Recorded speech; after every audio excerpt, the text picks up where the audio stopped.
चलो बच्चों, let's read the question. The question says a heavy kite is pulled by a constant force F along a horizontal track with the help of a rope that passes over a fixed pulley, as shown in figure.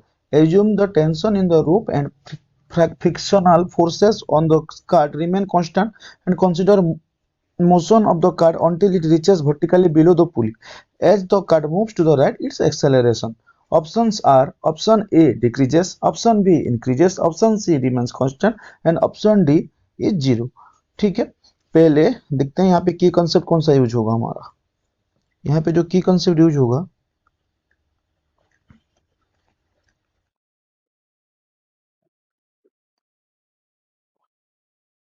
Resolution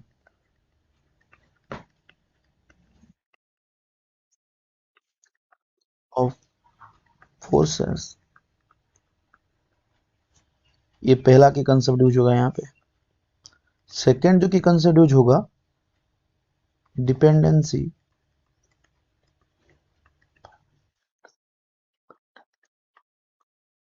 of acceleration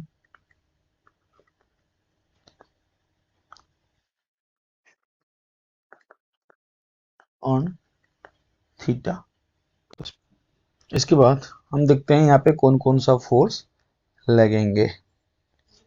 ठीक, तो ये एक ही string है, ठीक है, तो यहाँ पे भी एब लगेगा। तो हम क्या करेंगे, ये एब लिख देंगे। लेकिन ये जो हमारा एफ है सीधा तो नहीं है, कुछ एंगल में हॉरिजॉन्टल से, तो इसको मैं थीटा ही मान लेता हूँ। ठीक है, ये एंगल थीटा है। तो अभी इसको रिजल्व करेंगे तो ऊपर की तरफ क्या लगेगा हमारा, एफ साइन थीटा। ठीक, और इस तरफ क्या लगेगा, एफ कॉस थीटा। बोला है फ्रिक्शनल फोर्स हालांकि कांस्टेंट है, लेकिन लगा तो है ना फ्रिक्शनल फोर्स, तो इसका ऑपोजिट डायरेक्शन में लगेगा एफ फ्रिक्शनल फोर्स। नीचे का तरफ लगेगा एम जी, ग्राउंड इसको दे देगा नॉर्मल। ठीक है, तो अगर हम इसको फ्री बॉडी डायग्राम में दिखाते हैं तो कैसे दिखाएंगे,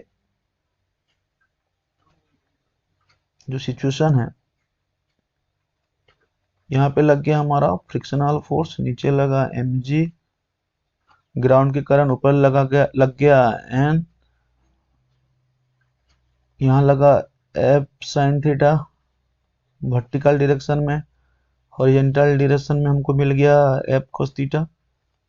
बस इतना ही फोर्स लगेगा हियर।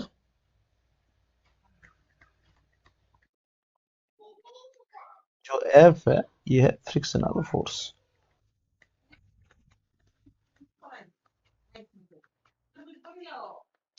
ठीक है, तो देखो ये जो टेंशन है यही फोर्स प्रोवाइड कर रहा है, तो एफ इक्वल टू टी भी लिख सकते हैं। ठीक है, अब क्या करेंगे हम, अब हमारा काम क्या है इस जगह, तो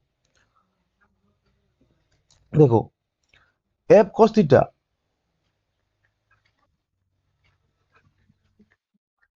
minus F equal to F net.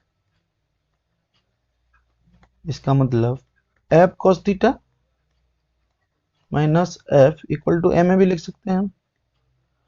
ठीक, एम ए भी लिख सकते हैं ना, तो ए इक्वल टू क्या हुआ, एफ कॉस थीटा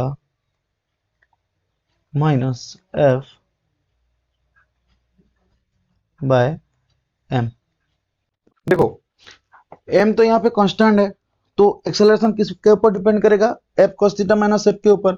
तो फ्रिक्शनल फोर्स ऑलरेडी कांस्टेंट है जो कि क्वेश्चन में मेंशन है, और एफ जो ए है तो इसके किसके हिसाब से चेंज होगा, एफ कॉस थीटा के हिसाब से। जैसे आप ऊपर से एफ खींचते जाओगे, मतलब अगर एफ खींचते जाओगे तो इसका मतलब ऊपर ऊपर मतलब थोड़ा आगे जाएगा, फिर ऊपर उठना स्टार्ट हो जाएगा।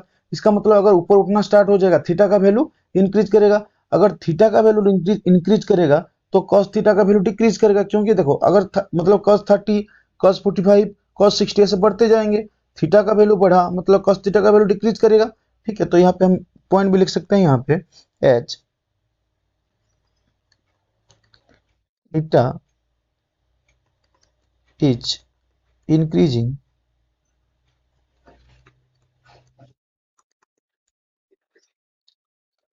then cos theta is decreasing. इसका मतलब हमारा जो वैल्यू था F cos theta minus F, ये भी डिक्रीज करेगा, ऑल्सो डिक्रीजेस। तो एक्सेलरेशन क्या होगा, डिक्रीज ही करेगा। ठीक है, hence option A is the correct answer, that is decreases. Hope you understood it well. Best of luck.